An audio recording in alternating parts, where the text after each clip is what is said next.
자, 이제 마지막 시간입니다. 경매 절차 잘 되고 있습니까? 안 돼요? 남으세요, 오늘. 자, 매각 실시까지 봤죠? 예. 그 다음에 단계가 매각 실시를 했죠? 그러면 결정 절차입니다. 예. 번호가 몇 번? 6번입니다. 6번. 6번이에요. 6번이죠? 매각 결정 절차. 그러니까 매각 결정 절차는 매각 허가 불허가 여부에 대한 결정이에요. 그래서 매각에 관한 허가 불허가 허부 결정입니다. 허부 결정. 자, 그때 이제 이 허부에 대해서 허부 결정에 허부에 대한 즉시 항고가 있어요. 즉시 항고. 자, 항고를 하게 되면 약간 지연이 되죠. 지연이 됩니다. 항고. 그래서 언제 하냐면은 매각 결정 허부 선고일로부터 매각 결정 허부 선고일로부터 일주일 이내. 자, 그냥 하면 되는 게 아니라 이제 지연되기 때문에 항고공탁금이라는 걸 내야 돼요. 항고공탁금 얼마냐 하니까 이게 매각대금의 10분의 1이에요. 매각대금의 10분의 1. 최저매각가격이 아니라는 거죠. 매각대금의 10분의 1. 아까 매각대금 있지요? 매각대금의 10분의 1입니다. 자, 그래가지고 채무자하고 소유자가 항고할 가능성이 높지. 지연시키기 위해서. 그럼 채무자, 소유자가 한 항고가 기각되면 항공탁금은 돌려받지 못한다. 그러니까 배당 재단에 편입이 돼요. 배당할 때 들어간다 이 말이지. 그 돈이. 근데 이제 채무자하고 소유자 이외의 자가 한 항고가 기각되면요. 항고일로부터 항고 기각 결정일까지의 그 기간 동안의 그 지연 이자 비율은 연 100분의 12를 적용시켜요. 그래서 그 지연 이자를 빼고 나머지를 돌려줍니다. 채무자, 소유자 이외의 자가 한 항고가 기각되면. 이렇게 다 이제 요약집 다 있어요. 있으니까 일단 이렇게 들어보면 나중에 딱 보면 알 수 있을 거예요. 자, 그 다음에 이제 7번째입니까? 7번째가 이제 허가 확정이 되면은 대금을 납부하라 그래요. 대금. 그러니까 매각 대금 납부죠. 자, 매각 대금 납부는 이제 한 4가지 어떤 주제가 있는데 첫 번째가 대금 지급 기한을 정해줘요. 대금 지급 기한. 중요한 건 대금 지급 기한인 거지. 기일이 아니에요. 예전에는 기일이었는데 기일이라고 하면은 그날 납부해야 되거든. 그 일에, 그 기일에. 근데 이제 기한이면은 이제 기간이 주어지는 거죠. 그러면 그 기한 안에 더 빨리 납부해야 된다 이 말이죠. 그 기한까지만 납부하면 되니까. 자, 그래서 이 대금 지급 기한을 매수인하고 이제부터 매수인이라 부르는 거예요. 최고가가 아니에요. 허가 확정이 됐으니까 매수인하고 차신인 매수인한테 알려줘. 대금 지급 기한을. 그리고 이 매수인이 이제 언제든지 납부하면 된다. 기한 안에 그래 돼 있어요.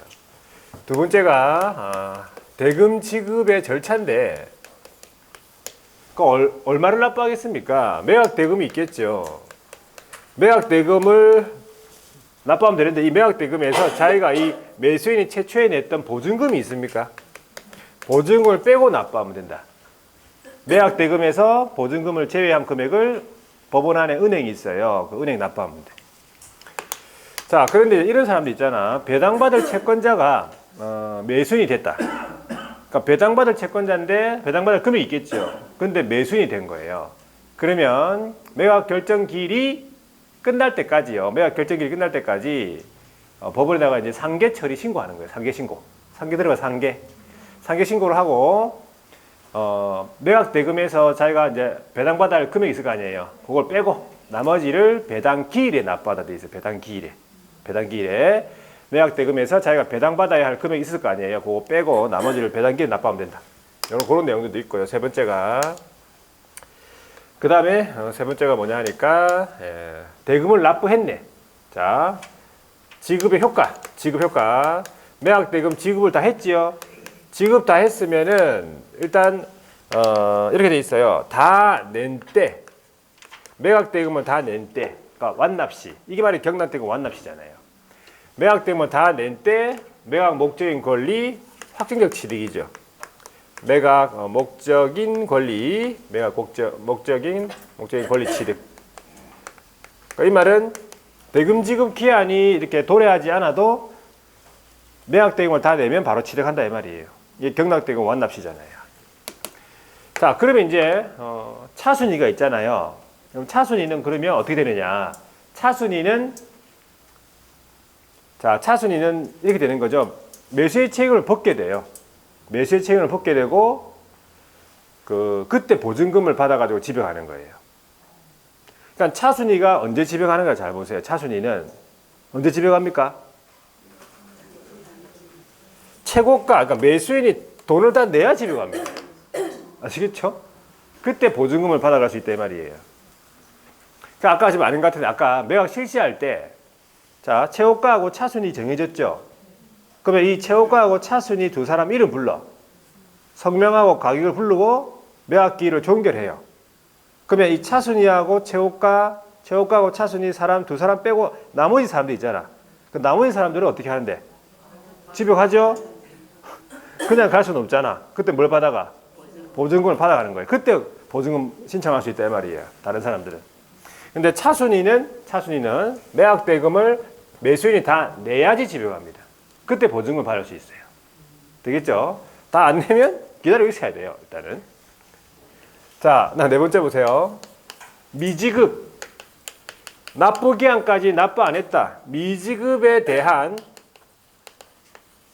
법원의 조치상. 납부를 안 했어요. 최고가가. 그러니까 매수인이 납부를 안 했죠. 그러면 일단 차순위가 있냐 없냐를 따져요. 차순위가 없다 그러면 바로 뭐 들어갑니까? 납부 안 했으니까. 재매각을 했죠. 재매각 들어갑니다. 차순위가 있으면 차순위에 대해서 매각 허가 결정을 해요. 허부 여부 결정을 하고 차순위한테 대금 지급 기한을 통지하고 차순위가 대금 지급 기한 안에 납부하면 되는데 차순위도 납부 안 하네. 그럼 어떻게 돼? 또 재매각이 들어가는 거예요. 그럼 결과적으로 이제 일단은 재매각인데 재매각 절차에서는요. 세 가지만 아시면 돼. 재매각 절차. 첫 번째가 뭐냐 하니까 종전의 매각 가격 등 종전 매각 조건 그대로 적용이에요. 종전 매각 가격 등 매각 조건 그대로 적용.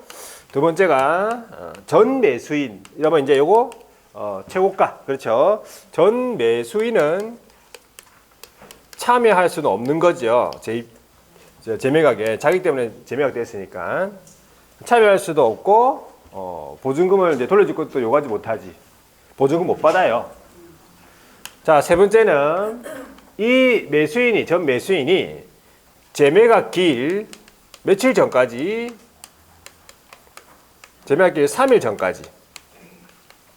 전까지 자, 어디 가서 돈을 구해왔네. 돈을 구해왔어. 대금, 그 다음에 지연이자, 그 다음에 절차 비용, 재매각 절차 비용 모두 납부하면 재매각 취소. 3일 전까지. 되겠습니까? 재매각. 자, 그 다음에 이제 여덟 번째가 뭐예요? 여덟 번째가 배당 절차예요. 자, 이 배당 절차인데 이제 배당 절차가 약간 이제 개정이 됩니다. 배당 절차가 이 전세 사기 때문에 4월 1일부터인가? 예. 약간 이제 일부가 좀 개정이 되는데 이제 확정일자부 임차인을 약간 좀 보호해주기 위해서 이런 개정이 되는데 일단은 크게 개정된 건 아니고 죠. 영순위가 있어요.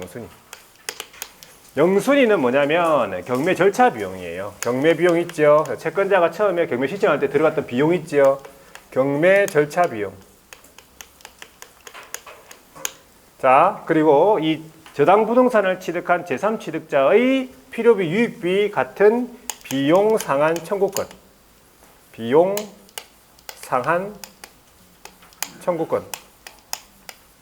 자, 요게 0순위. 자, 그 다음에 1순위인데, 1순위는 아까 소액임차 보증금의 우선 면제권. 소액임차인. 누군지 알겠죠? 여기다가 근로자의 임금채권인데, 임금채권. 3개월분, 뭐, 임금채권, 이제 3월분. 그 다음에 임금하고 3년분 퇴직금 채권, 뭐, 재보상금 채권, 이런 거. 약자 보호하기 위한 3개월분 있죠? 3개월분, 3년분 퇴직금 채권. 근로자의 3개월분 임금 채권을 하시면 돼. 요거랑 동순입니다.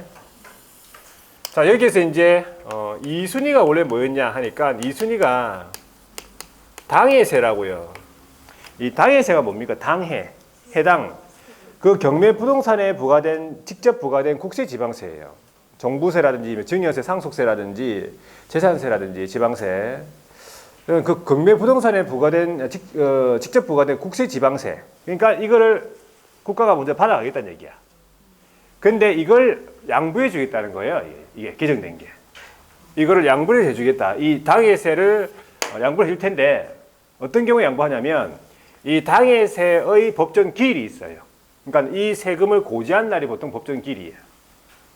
고지한 날이요. 그래서 이 법정 기일이랑 확정일자부 임차인의 그 확정일자 있죠? 그 날짜랑 비교해가지고 확정일자가 더 빠르잖아요. 그러면 확정일자부 임차인이 이 해당하는 세금 금액만큼만 먼저 배상받는 거예요. 그게 개정된 거예요. 그전에는 무조건 당해세는 무조건 먼저 2순위로 먼저 받아갔거든.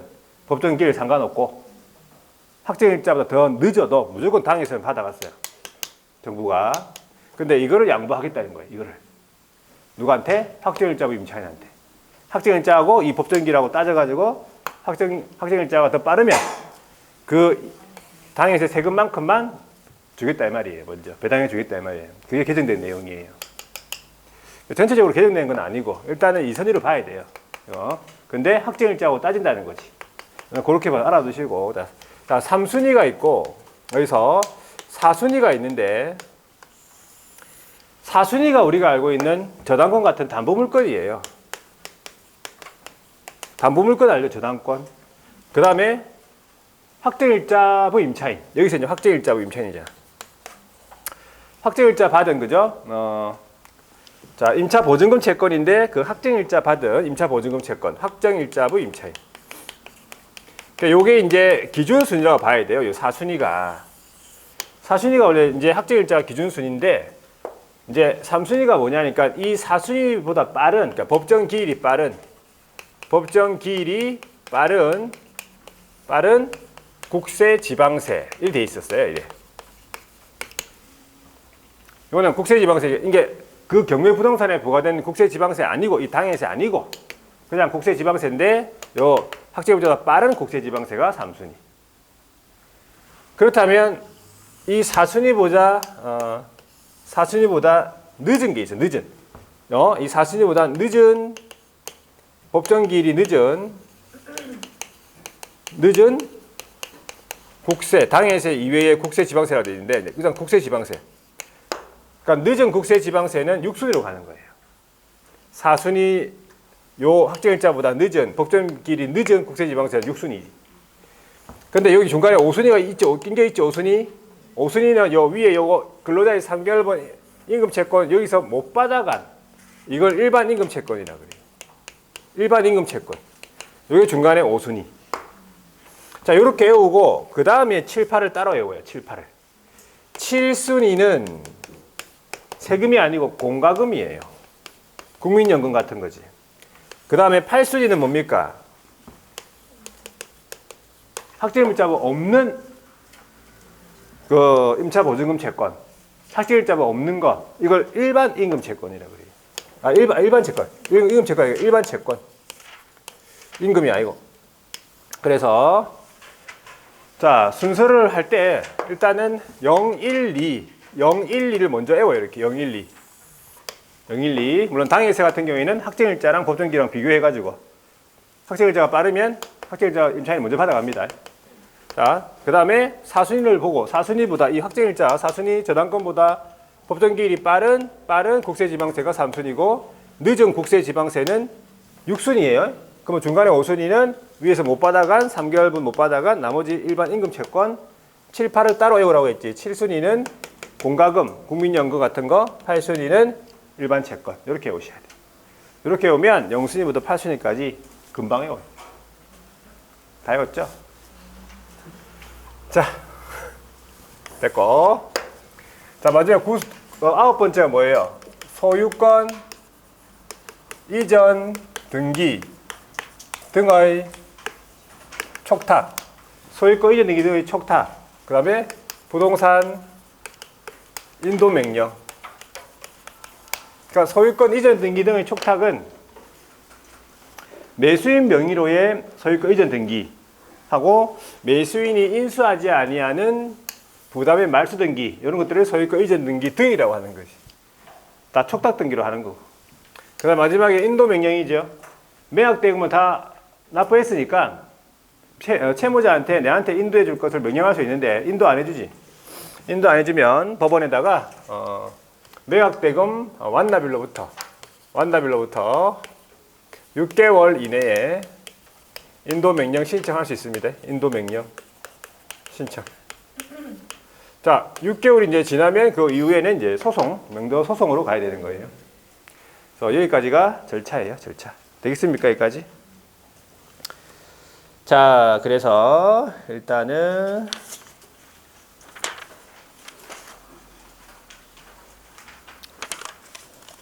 자, 거기 한번 볼게요. 책에 저 일부만 한번 밑줄 그어 볼게요. 그게 589페이지에.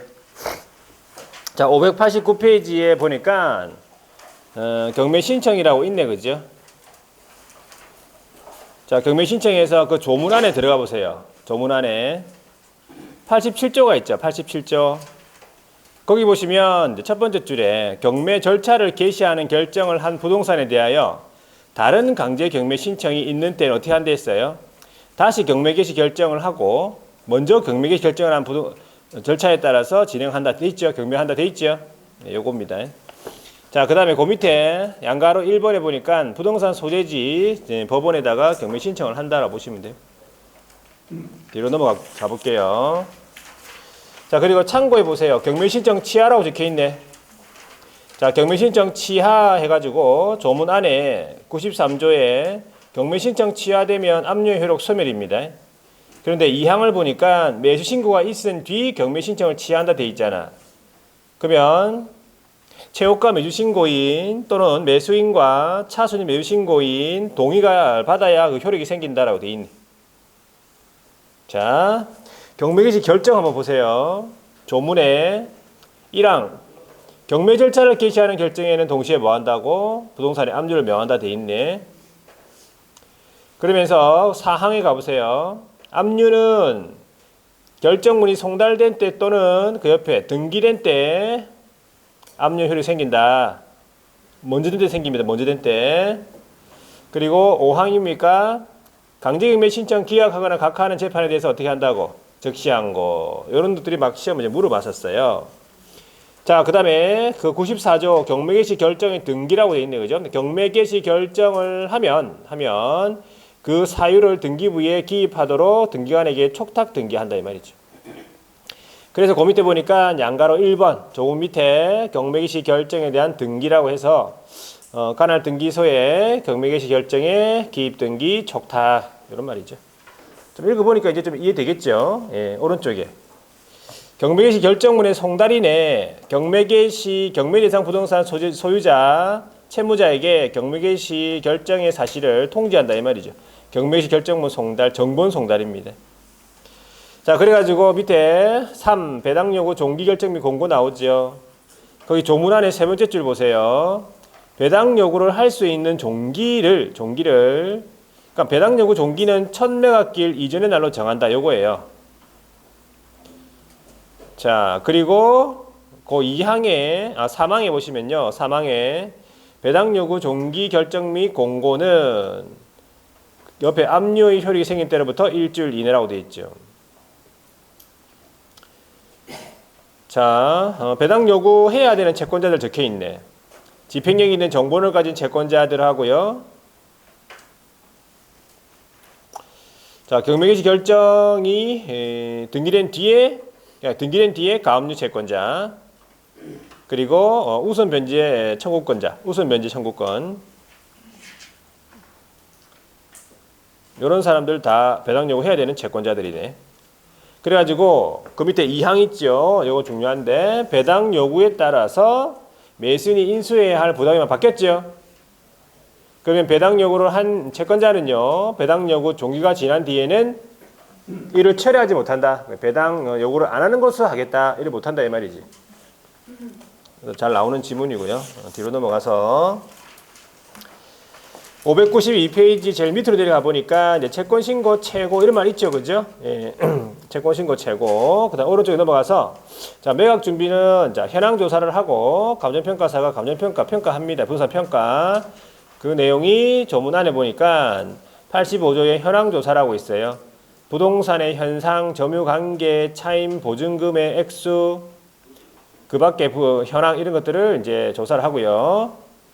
그 다음에 97조에 보니까 감정인이 부동산 평가하고 평가된 금액을 기초로 해서 최저 매각 가격을 결정한다 되어 있네. 법원에서. 자, 그리고 양가로 한번 밑에 내려가 보세요. 매물서 작성되어 있잖아요. 매각 물건 명세서. 자, 그 조문 안에 제일 밑에 2항이 있어요. 2항. 매각 물건 명세서, 현황 보고서, 감정평가서 4번, 법원의 비치. 그리고 뒤에 넘어가 보니까 두 번째 줄. 매각길 일주일 전까지 비치라고 되어 있네. 매각길 일주일 전까지 비치. 자, 밑에 양가로 4번에 매각 결정기일의 지정 공고인데, 매각기일 및 매각 결정기일 정해가지고 매각기일 2주일 하면 14일이죠. 14일. 매각기일 14일 전에 공고한다 이 말이겠죠. 공고일로부터 14일 이상의 간격을 둔다 이 말은 같은 말이에요. 그래서 매각 결정기일은 그 매각기일로부터 일주일 이내다. 일주일 이내. 자, 이제 매각 실시합니다. 조문 안에 보니까 자, 매각은 집행법원이 정한 매각 방법인데 세 개 중에 한 가지겠네. 2항에 보니까 호가경매, 기일입찰, 기간입찰. 자, 107조에 보니까 법원 안에서 경매를 하겠죠. 진행하겠죠. 다만 그 밑에는 허가받아서 다른 장소에서 할 수 있다는 거. 자, 오른쪽에 넘어가 볼게요. 입찰 나오는데 입찰에서는 이제 조문에 보지 말고 그 밑에 동그라미 1번 입찰표 작성하고 매수신청 보증금이죠. 입찰 보증금 납부하랬잖아요. 그 얼마라고요? 최저 매각 가격의 10%라 되어 있네. 10분의 1. 그래서 동그라미 2번 밑에 자, 매수 신청이 없다. 유찰됐죠? 유찰됐을 때 하는 경매가 새 매각이다.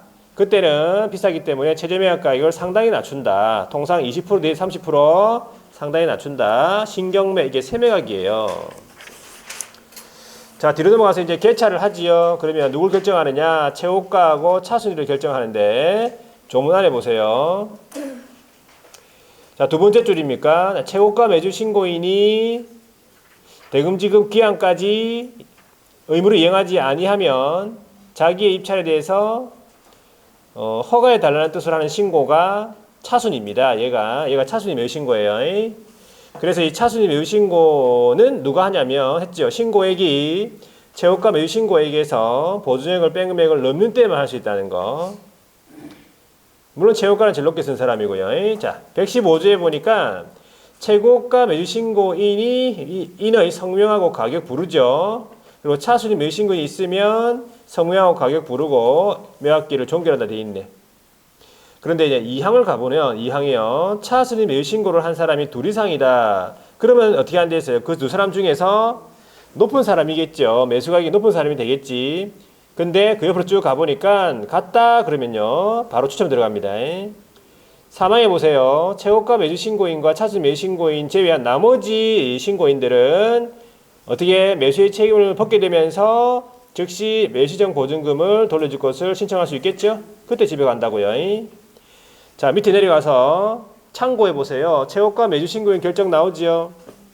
이 첫 번째 둘 이상이다 이 말이야. 최고가가. 그러면 어떻게 한다 해서 그 사람들에게 다시 입찰. 아니 그 사람들끼리 다시 입찰.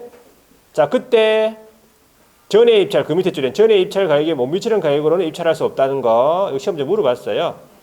자, 두 번째 보니까 자, 다시 입찰했는데 모두가 입찰에 응하지 않았다. 아니, 그리고 가로 안에 입찰 가격에 못 미치는 가격으로 입찰에 참가했다. 포함되어 있죠. 또는 또 두 사람 이상이다. 이 말이야. 그러면 또 이제 경매하는 게 아니라 이번에는 뭐 한다? 이제 바로 추첨이에요. 자, 오른쪽이 이제 허브 결정입니다. 허브 결정. 허브 결정에서는 뒤에 넘어가 볼게요. 허가 불허가 여부 결정한다. 이 말이겠죠? 자, 허가 불허가 여부 결정인데 양가로 이번에 불허가 결정, 매각 불허가 결정.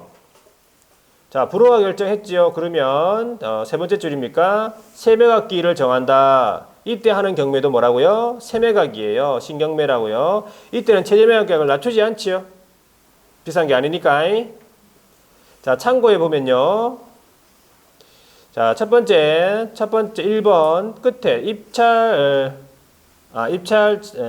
입찰 참여가 불가한 자네, 그죠? 예, 입찰에 참여할 수 없는 자네. 제한 능력자 참여 못 하겠지. 미성년자 등 해가지고. 근데 이제 미성년자하고 피한정 후견인은 법정 대리인 동의받으면 또 됩니다. 되는데 일단은 넘어가고. 채무자 안 되겠고, 보세요. 채무자 안 되는데 채무자의 가족은 됩니까? 채무자의 가족은 입찰에 참여할 수 있을까? 가족이 왜? 가족 뭐 잘못했나? 가족 됩니다. 채무자가 잘못한 거지 뭐 가족이 왜? 채무자의 가족은 됩니다. 자, 그런데 거기 보시면 누구냐? 그러니까 집행관하고요, 친족하고요, 감정인하고요, 그 친족하고요, 법원을 구성하는 법관, 뭐 사무관 이런 사람도 있죠. 이런 사람들 다 참여하지 못한다. 그래 보시면 되고. 유죄 판결 받고 학교 판결로부터 2년 경과되지 아니한 사람, 이런 사람들. 그 다음에 보니까 두 번째 것도 보세요. 농지증 같은 거를 이제 제출해야 된다 그 말이죠. 자, 언제까지 제출한다 돼 있어요? 농지증은요. 매각 결정 기일까지네. 매각 결정 기일까지 제출이죠. 조심하셔야 돼요. 이것도 지금 물어봤습니다. 매수 신고할 때 농지증을 가져가는 게 아니라고요. 그죠? 최고가가 돼야 가져가지. 자, 그 다음에 이제 항고 매각의 확정인데 오른쪽에 넘어가 볼게요. 매각 허브에 대한 항고라고요. 사망입니까? 항고를 할 때는 그냥 하는 게 아니라 매각 대금의 10분의 1이잖아요. 금전 또는 유가증권으로 공탁합니다. 항공탁금. 그래가지고 6항에 보니까 채무자 소유자가 한 항고가 기각돼 버렸네. 그러면 항공탁금을 돌려받지 못한다는 거죠. 배당재단에 편입됩니다. 자, 근데 양가로 1번 매각 허가 불허가 결정에 대해서 일주일 이내에 항고, 그죠? 항고 매각 허브 결정 선고일로부터 일주일 이내라고요. 자, 뒤로 넘어가 볼게요. 대금을 납부하래잖아요. 매각 대금 납부 9. 조문 안에 보세요. 1항 아니고 매각 대금을 다 낸 때 돼 있죠. 다 낸 때 뭐 한다고? 매각 목적인 권리 취득이다. 자, 142조에 보니까 대금 지급 기한을 정합니다. 매수인하고 차수 매수인한테 통지해주고 매수인은 그 밑에 2항 대금 지급 기한까지 대금을 지급해야 된다. 근데 6항에 가보니까 차수 매수신고인은 이제 매수인이 대금을 다 지급한 때 매수의 책임을 벗게 되면서 그때 보증금을 돌려줄 것을 요구할 수 있다는 거죠. 그때 집에 가는 걸 했죠, 제가. 차수 매수신고인. 자, 밑에 내려가 보니까 양가로 2번 보세요. 잔대금 미나 이 말이 지급 안 했다 이 말이겠죠. 매각대금을. 그때 법원의 조치인데, 자, 차순위가 없는 경우 바로 어떻게 한다? 다시 입찰하지요. 그게 재매각이에요. 다만 매수인은 재매각기일 3일 전까지 대금 지연이자 연 고치라고 했죠. 연 12%예요. 12%라고 고치라고 했잖아요. 안 고쳤어요? 내가 고치라고 했을 텐데. 적어놓은 사람도 있잖아. 보세요. 고치라고 했잖아, 내가. 딴 데 해놨다고? 하여튼 고치라고 했죠. 고치라고 안 했어요? 뭐 다른 학원에서 했다고? 책을 이제 수정 안 해. 책을 수정을 안 해요. 이게 메가랜드는 엉망이라니까. 그죠? 자, 대부분 규칙이 정하는 이율이 연 100분의 10이에요. 비율이요. 그래서 일단 20%가 아니라고요. 연 100분의 10이 되겠죠? 그러니까 연 12%. 요걸 적용한다고 지연이자. 되겠죠? 예. 그 다음에 지연이자 재매각 절차 비용 있죠? 다 납부하면 재매각은 취소가 된다는 거지. 자, 오른쪽에 넘어가 볼게요. 다시 이제 재매각에 대해서 두 번째 거 보세요. 2번. 재매각 절차는 전 매수인, 종전 매수인은 재매각 참여할 수 없는 거지요.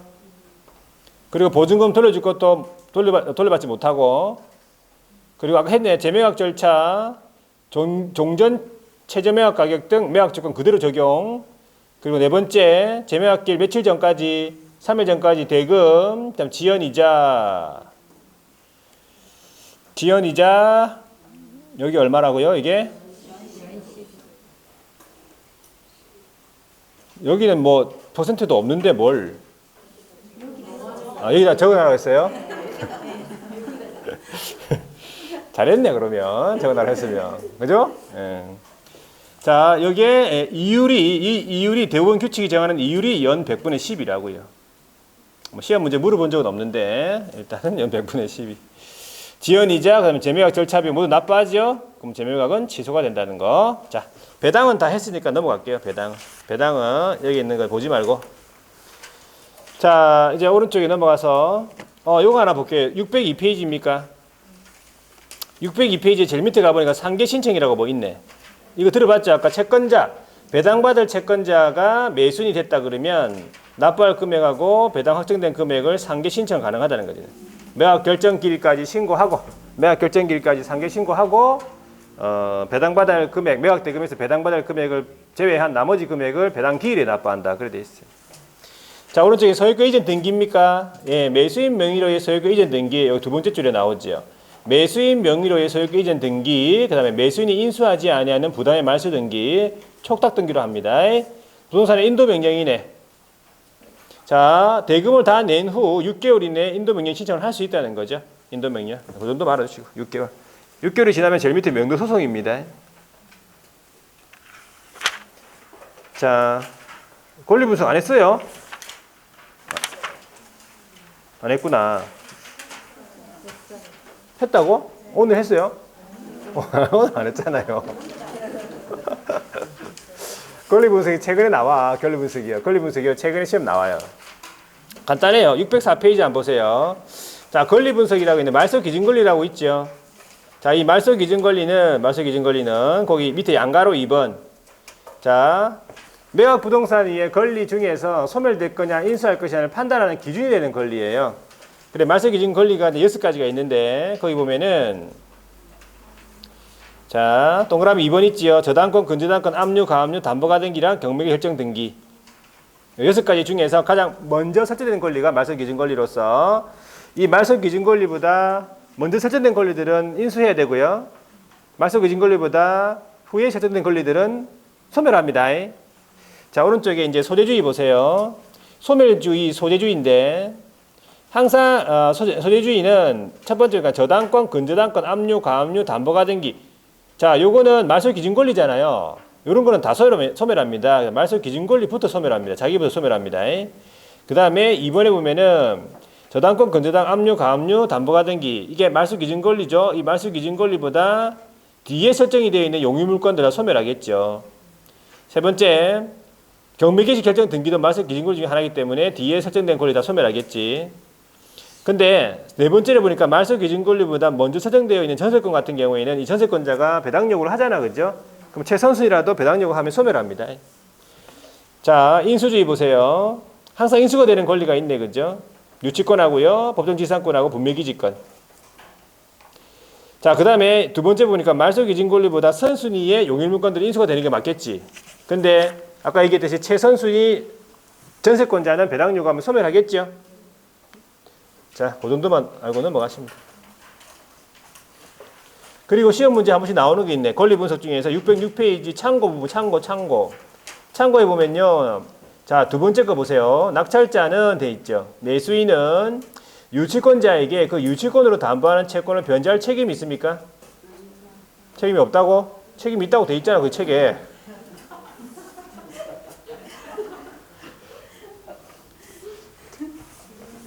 책임이 있잖아요, 거기. 두 번째, 낙찰자는 유치권자에게 그 유치권으로 담보하는 채권을 변제할 책임이 있다고. 이거 시험 문제 맞아. 시험 문제. 책임이 있어요. 유치권은 항상 인수가 되는 권리잖아. 물론 이 유치권자가 경매기 결정 등기 전에 유치권자지. 등기 이후에 유치권자는 그건 책임이 없지. 에이? 그 밑에 나와 있네. 뭐야 이거? 세 번째 있네. 경매개시 결정 등기 이후에 성립된 유치권은 낙찰자에게 대항할 수 없다는 거지. 그죠? 낙찰자가 책임 안 진다 이 말이지. 변제할 책임이 없다는 거지. 자, 이렇게 해서 그건 다 시험 지문에 나오는 것들이에요. 자, 해서 일단 경매, 공매 넘어가고요. 다 했지요? 이 정도만 정리하고 있으면 돼. 이 정도 정리하면 한 문제만 한 문제. 깔끔하게 한 문제. 오늘은 깔끔하게 전부 한 문제씩. 주인법 한 문제, 상인법 한 문제, 경공매 한 문제. 자, 이런 것들을 다 맞추느냐 안 맞추느냐에 따라 가지고 점수가 달라진다니까. 좀 하는 사람들은 이거 다 맞춰요. 네? 하는 사람들. 자, 마지막이에요. 매수신청 대리인 등록 규칙. 요거는 바로 보도록 할게요. 자, 매수신청 대리인 등록 이거 한 문제. 요거는 중개업하고 거의 똑같다. 거의 똑같고 약간 틀린 부분만 보시면 돼요. 611페이지 첫 번째 해야 되는 게 여기 대리권 등록이 먼저 나왔네, 그죠? 자, 대리인 등록은 어떻게 하느냐? 어디 가서 합니까? 등록하고 싶다.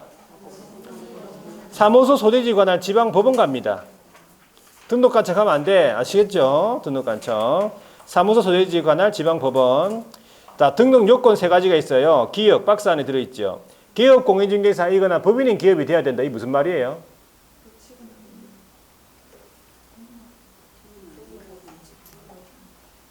부칙은 물론 경공매매를 할 수가 없기 때문에 안 되는 건데 이 말이 무슨 말이냐? 기업이거나 법인인 기업이 돼야 된다. 이 무슨 말이에요? 중개업 등록이 돼야 된다 이런 말이에요. 중개업 등록을 안 하면 매수신청 대리인 등록을 할 수 없다는 거지. 역으로 얘기하면. 되겠습니까? 네.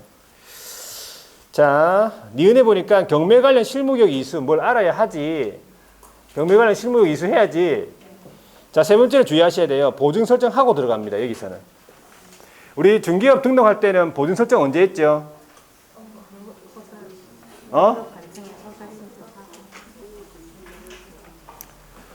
업무 개시 전에 했어요. 등록 신청할 때 안 했거든. 등록 신청할 때 보증 설정하고 들어갔습니까? 아니잖아요. 등록 통지 받고 난 다음 했죠, 일단은. 등록되고 난 다음 했죠, 중개할 때. 근데 여기는 바로 등록, 보증 설정하고 들어가는 거예요. 등록 신청하기 전에 보증 설정 해놔야 돼요. 네, 첨부 서류단에 들어가야 되기 때문에 그런 점을 주의하셔야 돼. 자, 그 다음에 실무교육 바로 나왔네. 실무교육 받아야 되잖아. 실무교육, 경매 관련 실무교육. 세 번째 줄에 등록 신청 이전 1년이 똑같네. 법원 행정처장이 지정한다. 이 말은 실질권자가 누구란 얘기예요? 법원 행정처장이에요. 법원 행정처장이 누굽니까? 상당히 높은 사람이다. 그냥 행정처장 이렇게 이름 부르는 사람이 아니에요. 어이? 높은 사람. 대법원장 느낌 뭡니까? 대법원장 느낌 뭐잖아. 사법부의 그 수장이잖아. 대법원장 그 바로 밑에 있어요. 법원 행정처장이 상당히 높아요. 그래서 시도의사가 아니라는 거야. 법원 행정처장이 지정하는 교육기관에서 경매 관련 실무 이수해야 돼요. 똑같다. 거의 대부분은 폐업 후 1년 이내에 다시 뭐 이렇게 등록 신청하면 면제 이런 거. 자, 뒤에 넘어가 보니까 교육 내용이 있잖아요. 자, 박스 안에 보니까 시간이 32시간에서 44시간으로서 시간이 좀 기네. 그리고 지금 윤리부터 민사소송, 민사집행, 그다음에 경매 실무 관련 필수 과목, 교육기관 자체 과목, 마지막에 평가까지 하겠지. 어디에서 위탁받아서 지금 하고 있으냐 하니까는 학교하고 협회에서 지금 위탁받아서 하고 있어요. 교육을. 되겠지까지? 자, 그 다음에 보증 설정은 할 거 없어요. 똑같으니까. 안 봐도 되고, 안 봐도 되고. 아까 보증 설정 시기만 조금 이렇게 기억하고 있으면 돼요. 보증 설정 시기가. 아까, 등록 신청 전에 보증 설정 해야 된다. 이 뜻이에요. 금액은 우리 개정된 거랑 똑같아요. 4억, 2억. 그죠? 법인 4억, 개인 2억. 안 봐도 돼. 안 봐도 되고. 오른쪽에 넘어갔어.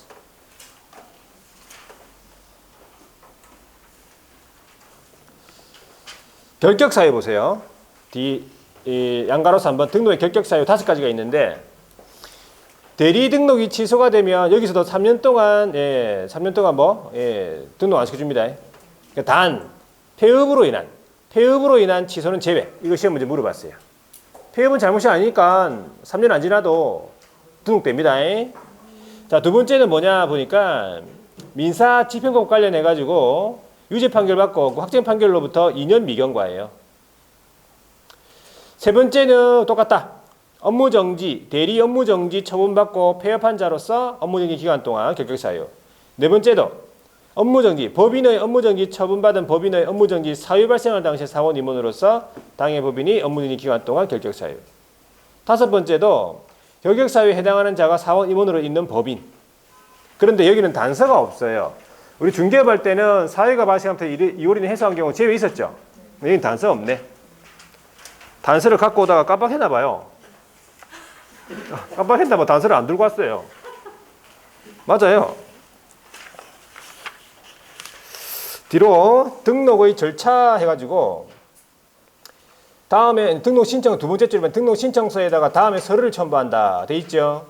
자, 서류 첨부 박스 안에 보시면 자격증 사본부터 법인의 등기상 증명서, 중개업 등록증 사본, 실무교육 수료증 사본, 여권용 사진 2매가 필요하지. 그리고 보증설정 증명서류가 필요하잖아요. 이런 서류들이 필요하다 이 말이고. 수수료를 냅니다. 정부 수입 인지로 납부하는데 개인들은 2만 원이고 법인은 3만 원이에요. 법인은 좀 돈이 많으니까. 자, 종별 구분해가지고 바로 14일 나오죠. 14일. 자, 등록 처분해가지고 14일 이내에 종별 구분해가지고 등록해줍니다. 바로. 그래서 등록증 교부해주고. 오른쪽 넘어가서. 그러면 이 등록증을 게시해야 됩니까? 이 게시도 우리 시험 물어봤어요. 게시. 등록증 사무소 안에 보기 쉬운 곳에 게시. 등록증하고 수수료표하고 보증설정 증명서류 게시. 그렇죠? 종불 변경 안 봐도 되고요. 자, 대리권 범위가 중요하다. 이 대리권 범위인데, 자, 대리 대상물은 뭐 토건 입각으로 동일합니다. 중개 대상물이랑 대리 대상물은 동일하다. 이건 안 봐도 되겠죠? 자, 대리권 범위를 한번 적어볼게요. 대리권 범위만. 이 대리권 범위는 외웁니다. 대리권 범위. 자, 경매 당일 하는 일. 첫 번째, 매수 신청, 보증의 제공. 매수 신청 보증의 제공. 얼마 제공하랬어요? 성의 없게 10분의 1 하지 말고. 참 성의 없네, 그. 뭐야, 10분의 1? 최저 매각가액 10분의 1. 최저 매각가액이 중요한 거예요. 10분의 1이 중요한 게 아니고. 최저 매각가액을 바꾼다고요. 최저 매각가액의 10분의 1 제공하지요. 두 번째는 입찰표 씁니다. 입찰표, 작성, 미, 제출. 자, 세 번째는 최고가는 안 됐지만 차순위 지위다. 그러면 차순위 매우 신고할 수 있어요. 차순위가 누군지 알죠? 자, 네 번째는 뭐냐 하니까 이제 최고가도 안 되고 차순위도 안 됐다. 그럼 어떡할 건데? 집에 가야죠. 그냥 갈 수 없다고 했잖아. 뭘 받아가야 돼? 매수신청 보증금 받아가야 될 거 아니에요. 매수신청 보증을 돌려줄 것을 신청하는 행위라고 돼 있어. 그거를 매수신청 보증금 반환 신청. 자, 이제 다섯 번째는 뭐냐 하니까 위임인이 공유자예요. 공유물이 넘어왔을 때 거기에 공유자다 그러면 최고가와 같은 가격으로 우선 매수 신고할 수 있어요. 그럼 최고가가 이제 못 받는 거예요. 낙찰 못 받는 거예요. 우선 매수 신고. 자, 여섯 번째는 임대주택이 경매 넘어왔을 때 거기 살고 있는 임차인이다. 그랬을 때 그 임차인의 우선 매수 신고. 최고가와 같은 가격으로. 자, 마지막 일곱 번째죠. 이게 반대. 자, 내가 채호가인데 다른 사람의 우선 매수 신고한 거예요. 다른 사람이 공유자 아니면 임차인의 우선 매수 신고에 따라. 그러면 나는 원래 채호가였는데 자동적으로 뭐로 밀립니까? 차순위로 밀려요, 자동적으로. 그러면 차순위 뭐 하면 되는데 차순위가 귀찮다 이래가 차순위 지 포기하는 거예요. 포기하고 집에 가는 거지. 포기까지. 자, 요 7가지밖에 못해. 요거 외에 우리가 뭐 아까 말한 인도 명령, 뭐 항고 이런 거는 할 수 없는 업무예요. 되겠습니까? 자, 대리권 범위 요거 반드시 시험 지문에 꼭 들어갑니다. 이거. 자, 보세요. 거기 밑줄 다 껐죠? 네, 다 껐어요. 자, 그러면은 오른쪽에 페이지가 617페이지 대리 업무 방식 나옵니까? 대리 업무 방식은요, 사건 카드를 작성 비치한다. 자, 보세요.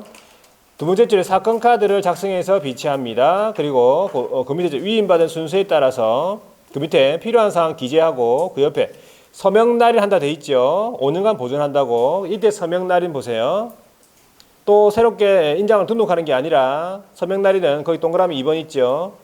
자, 사건 카드의 서명 날인은 중개발 때 등록한 인장 그대로 쓴다는 거지. 새롭게 등록 안 합니다. 자, 양가라 2번 확인 설명 의무로서 위임 개업이 공인중개사가 대리 위임 받았지요. 그러면 거기 이제 밑에 박스 안에 보시면요, 대상물의 표시라든지 권리관계라든지 제한사항이라든지 경제적 가치라든지 취득감에 따라 부담해야 될 부담 인수해야 될 권리사항 같은 거 이런 것들을 설명하래요. 설명을. 자, 위임인에게 설명하겠지요. 어떻게 설명합니까? 성실 정확하게 설명하고 근거자료 제시. 이런 건 똑같죠?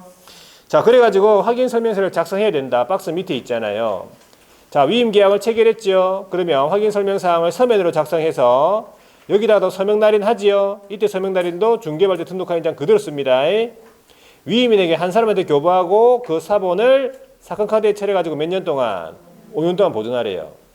밑에 나오죠. 등록한 인장 사용 의무, 확인 설명서에 서명 날인, 중개발 때 등록한 인장 그대로 쓴다고요. 자, 뒤에 넘어가 보면요, 대리행위 방식 나오잖아. 자, 대리행위 할 때요, 그때 표 있는데 동그라미 1번 첫 번째 줄 끝에 보시면 각 대리행위마다 대리권 증명서면을 제출하래요. 그러면 대리권 증명서면이 뭡니까? 하니까 본인의 인감이 첨부된 위임장, 본인이 인감 증명서가 첨부된 위임장하고 대리인 등록증 사본을 대리권 증명서면이라고 그래요. 요거를 제출해야 된다 하면 각 대리행위 할 때마다 제출해야 돼요. 그런데 다만 같은 날 같은 장소에서 대리행위를 동시에 한다. 그러면 하나의 서면으로 가름할 수 있다. 이런 거 다 시험 문제 나오죠. 자, 그 다음에 밑에 법인 같은 경우에는 기업이 갈 거 아니에요. 그죠? 그래서 법인인 개업공인중개사의 첨부 서류인데 대리권 증명서면에다가 이 법인은 대표자가 가잖아. 그죠? 그러니까 대표자가 자기 대표자임을 증명해야 돼. 대표자 자격 증명서류까지 첨부해야 됩니다. 그 다음에 그 밑에 직접 출석, 이것도 잘 나오는 지문. 기업이 대리행위 할 때 어떻게 하라고요? 매각장소 집행법원에 직접 출석하래. 오늘 좀 몸이 좀 피곤하네. 소속 공무원 네가 가라. 안 된다 이 말이에요. 자, 이제 보수하고 실비에 대한 의무. 자, 뭐냐 보니까 동그라미 1번이 두 번째 줄 보세요. 예규에서 정한 보수표, 그 다음에 범위 내에서 소정의 보수를 받는데 보수 이외의 명목으로 당연히 받으면 안 되겠지요. 돈, 물건 같은 거 받으면 안 되겠고요. 그 다음에 보수에 대한 설명 의무, 이거 잘 물어봅니다. 위임인에게 보수표와 보수에 대해서 위임인에게 위임 계약 전에 설명하래. 왜 설명하냐면 최고가 매수인이 못 돼도, 최고가 매수인이 되지 못해도 50만 원을 줘야 되기 때문에 그런 것들은 설명해야 돼. 만약에 이런 거 설명 안 하고 만약에 최고가가 못 됐는데 막 50만 원 달라면 안 줄 거 아니에요. 자, 그리고 거기 영수증을 작성해 준다. 그러니까 보수를 받았으면 영수증을 작성해 줘야 돼요. 여기서는 보수를 받은 경우 그냥 아무 종에 쓰면 되는 거 아니에요. 예규에서 정한 양식, 서식이 있어요. 거기에다가 영수증을 작성해 가지고 여기 서명 날인 하지요. 위임인에게 교부하는데 이때 서명 날인도 중개발 때 등록한 인장 그대로 쓴다는 거. 자, 실비를 받는데 권리관계 확인에 소요되는 실비하고 그 외에 이제 대리 실행 관련 이제 실비인데 보통 그 밑에 보시면 통상의 실비는 받지 못한다. 보수에 포함된 것으로 본다 돼 있죠. 근거리 교통비, 등기상 열람 비용 같은 걸 말합니다. 자, 오른쪽에 이제 금지 행위가 7가지가 있습니까? 금지 행위. 자, 첫 번째가 보니까 이중 등록이네. 이중 등록하면 안 되겠죠? 자, 두 번째는 매수 신청 대리인이 된 사건에서 매수 신청인으로서 매수 신청. 대리를 해줘야 되는데 자기 이름으로 신청하면 안 되겠고. 세 번째가 이중대리라 보면 돼. 이중대리. 2인 이상 대리, 이중대리. 네 번째가 명의대여, 등록증 양도대여. 다섯 번째가 다른 기업의 명의 사용. 이런 거 다 금지에 들어가 있어요. 자, 여섯 번째가 경매 입찰 방해죄에 있는 거 전부 다 금지행위를 보면 되고, 그 다음에 일곱 번째가 우리 사건 카드하고 확인 설명서 있었잖아요. 그 허위 기재하거나 필수 계상 누락이다 그러면 금지행위. 이런 것들이 전부 금지행위 들어가 있고, 자, 이제 각종 의무로서 뭐 신의식상의 의무, 공정한 중개 업무 이런 말이에요. 비밀 준수해야 되고 질서 유지해야 되고. 이거 안 봐도 돼. 안 봐도 되고. 밑에 보니까 신고 의무가 있는데 이게 뭐냐 보니까 그 사유가 발생한 날로부터 10일 이내에 누구한테 신고하래요? 지방법원장에게 신고한다는 사항이에요. 7가지가 있네 여기도. 자, 사무소를 이전했다. 그 다음에 휴폐업했다. 그 다음에 행정처분 있죠. 자격 취소, 자격 정지, 중개업 등록 취소, 중개업 업무 정지. 다 이런 것들도 전부 다 지방법원장에다가 신고하래요. 그 사유가 발생부터 10일 이내에 분사무소 설치한 경우도 법인이. 자, 뒤에 넘어가 보니까 이제 사무소 이전 신고 나오네. 이전 신고는요, 이건 안 봐도 돼. 똑같으니까. 물론 지방법원장에게 신고하는 거예요. 그러니까 등록관청에도 신고하죠. 지방법원장에도 신고하라고. 대리인 그것 때문에. 자, 그리고 밑에 내려가서 명칭 표시 주의 의무라고 있네.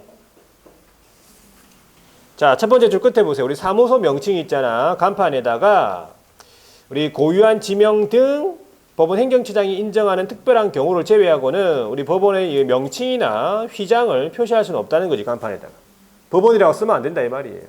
휘장 같은 것도, 마크 같은 거. 특별한 경우는 되지요. 인정하는 특별한 경우는. 아니면 고유한 지명이다. 법원동, 법원리 뭐 이런 거. 그 동네는 법원이잖아. 그러면 그 동네 이름이다 이거. 그럼 써도 된다 이 말이지. 자, 그 다음에 대리 업무 관련 제도로서 다 됐고, 오른쪽에 공제사업 안 봐도 되고, 자, 지도감독 안 봐도 되고, 자, 행정처분 중에서 업무정지 기간만 볼게요. 624페이지. 이거 시험 문제 물어봤죠? 자, 업무정지는 절대적 업무정지, 상대적 업무정지가 있는데 이 대리 업무정지 기간은 좀 특이해. 1월 이상 2년 이하래요. 특이하죠? 찾았습니까?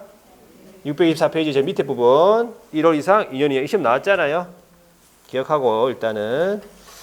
자, 뒤로 넘어가서 자, 626페이지에 제일 밑에 표시 제거 의무 있죠? 자, 이게 뭐냐 하니까 대리인 등록이 취소가 됐다면은 일을 못 하잖아. 그러니까 사무실 내외부에 대리 업무에 관한 표시 같은 거 다 제거해야 되고, 특히 업무정지 처분을 받은 경우라면 그 업무정지 받은 사실을 사무소 출입문에다가 표시하래. 나는 지금 현재 매시정 대리 업무정지 중이요. 이러면서. 반드시 그래 적어놔야 돼. 중개업은 가능 이러면서 적어놔야지. 혹시 또 막 안 하나 이러면서 안 올 거 아니야. 중개업은 가능이라고 적어놔야 돼. 자, 뒤에 옆에 보면은 이게 보수표예요. 얘를 설명하라고요. 자, 상담하고 권리 분석만 해줬죠. 그래 얼마를 받아요? 50만 원 범위에서 합의 결정한다. 자, 그런데 주의사항 보니까 4개 부동산 이상 일괄 매각이다. 그러면 3개까지는 그냥 50만 원이에요. 그리고 그 이후에 한 부동산당 5만 원 상한선 증액이다. 자, 부동산이 5개다. 그럼 어떻게? 자, 3개까지는 50만 원이고 나머지 2개니까 각각 5만 원씩. 그래서 60만 원 되겠네. 되겠지 이렇게. 자, 두 번째는요. 개별 매각이다. 그러면 여러 물건을 함께 이제 분석한다. 개별 매각이니까 각 부동산 한 부동산당 그냥 5만 원 상한선 증액한다. 그래 보시면 돼요. 개별 매각이니까. 자, 이제 대리보수로서요. 동그라미 1번 보니까 매수인이 됐다. 시키면 최고가가 됐다. 그러면 얼마나 보수를 받습니까? 감정가의 1% 이하 또는 최저매각가액의 1.5% 이하 범위에서 합의 결정해요. 자, 그 밑에 최고가가 못 됐다. 매수인이 되지 못했다. 그래도 얼마를? 50만 원 범위에서 줘야 되니까 이걸 설명하라고요. 위임 계약 전에 위임인한테. 이렇게 설명해야 돼. 그리고 실비 명목으로 얼마를 받아요? 30만 원 받습니다. 30만 원 범위에서 합의 결정하는데 어떤 실비를 받느냐 보니까 동그라미 1번 특별한 비용이래요. 특별한 비용, 특별비용, 특별필요비, 특별비용, 원거리 교통비, 원거리 출장비. 그죠? 네, 아까 얘기했죠. 동그라미 2번 통상의 비용, 여기에 등기상 열람 비용, 근거리 교통비는 못 받습니다. 보수에 포함된 것으로 보고 청구하지 않는다 되어 있잖아. 끝났네. 자, 그래서 일단은 요약 끝났고 3월 5월 달부터는 요약집 합니다. 요약집 다 준비하셨죠? 요약집. 오늘 문제를 한번 풀어볼게요. 문제를 풀어보도록 하겠습니다. 자, 1번 문제 한번 풀어볼게요. 자, 1번 문제는 금융계약서 문제입니다. 금융계약서요. 자, 금융계약서인데 개업공인중개사 갑이 을 소유의 X 토지를 매수하려는 병의 의뢰를 받아서 매매를 중개하는 경우에 관한 설명으로 옳은 것은 했죠. 자, 1번에 계약서를 작성한 갑이란 말은 계약서를 작성한 기업이다 이 말이죠. 자신의 이름으로는 계약서에 검인을 신청할 수 없다. 자, 검인 신청자에 계약서를 작성한 그 변호사, 법무사, 개업공인중개사가 들어갑니다. 검인 신청자에 들어가지요. 그래서 개업의 이름으로 검인 신청을 할 수 있단 말이에요. 2번 X토지의 소유권을 이전받은 병이 매수 대금의 지급을 위해서 X토지의 저당권을 설정하는 경우에 이 저당권 설정 계약서도 검인 대상입니까? 저당권은 검인받지 않습니다. 소유권이 아니니까. 3번 시장 등으로부터 검인의 권한을 위임받을 수 있는 자는 읍면동장인데 시장 등이 그 읍면동장한테 검인의 권한을 위임한 때에는 지체 없이 관할 등기소장에게 그 뜻을 통지하랬잖아. 이 사람들이 검인 권한 있는 사람들이라고 알려줘야 될 거 아니에요. 자, 네 번째입니다. 갑이 신고필증을 부동산거래 신고필증을 교부받아도 계약서에 검인을 받지 않는 한 이전 등기를 신청할 수가 없다. 신고필증을 발급받으면 검인이 의지된다 했잖아요. 그죠? 그러면 그 신고필증 가져가면 바로 등기되겠죠. 예. 5번에 병으로부터 검인 신청을 받은 X토지의 소재지 관할청이 검인할 때 어떻게 한다 했어? 진정성을 확인합니까? 형식적 심사를 한댔잖아요. 자, 2번입니다. 갑은 을과 을 소유의 부동산에서 문제가 을 소유의 부동산이 무슨 말이에요? 을이 누굽니까? 을이 매도인 사실이에요. 을이 매도인이라고 을 소유 부동산이니까. 그래가지고 계약을 체결했죠. 그러니까 갑하고 을하고 체결한 거예요. 그래서 세금 줄이기 위해서 갑과 병 간의 명의신탁 약정하고 병 명의로 이전 등기를 했다 그 말이네. 그러면 이거는 갑 그다음에 옆에 명의신탁 약정 병하고 했고 갑 밑에 그다음 신탁자 밑에 매도인 을이 들어가는 거예요. 그럼 이거는 무슨 명의신탁? 중간생약형 명의신탁이잖아요. 계약 자체가 신탁자랑 매도인 했잖아요. 계약 명의신탁 아니고 중간생약형 명의신탁이죠. 그러니까 2번 병 명의의 등기는 유효합니까? 중간생약형 명의신탁에서 수탁자 명의로의 등기는 무효라고요. 매도인이 약정을 알잖아. 자, 그러니까 동그라미 3번 병 명의로 등기가 이루어지면 자, 등기가 무효이기 때문에 소유권은 갑한테 기속, 신탁자한테 갑니까? 원래 소유자 누군데? 매도인이잖아요. 을한테 기속해야지. 4번 갑은 매매계약은 유효합니다. 그러니까 을에게 이전 등기 청구를 할 수 있는 거예요. 일단은 맞서 청구하고 그 다음에 이제 소유권 이전 청구 청구하니까. 자, 5번에 병이 소유권을 취득합니까? 취득 못하죠. 매도인한테 기속되겠지. 대금 상당히 부당이된 반환 청구도 없고. 자, 그 다음에 3번입니다. 주임법에 대해서 틀린 것은 1번 차임 증액 청구에 관한 규정은 이거 판례 임대차 계약이 종료된 후 재계약을 하는 경우에는 적용하지 않는다는 거지. 종료 전이라도 당사자 합의로 증액한 경우에는 적용하지 않는다는 거지. 두 가지죠, 판례가. 자, 2번 확정일자는 번호, 부여일, 부여기간 이런 거를 계약 증서상에 표시하는 방법으로 부여하는 거 맞고. 3번 주택임차인이 지위 강화하고자 전세권 설정 등기 마쳤죠. 주인법상의 대항력권 상실하면 주민등록 옮기면 이미 취득한 주인법상의 대항력 우선 면제권 상실합니다. 전세권하고 별개니까 판례에서 읽어봤죠 아까.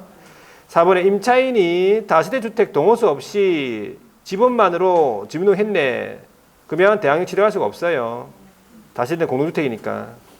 5번에 주택사업 목적 지방공사입니까? 주인법 적용되잖아요. 인정되는 법인이다 해야 돼. 아니다 틀렸네. 4번에요. 상인법 틀린 것은 1번에 권리금 계약 이겁니다. 신규 임차인 되려는 자가 임차인에게 권리금 지급하라는 계약 맞죠?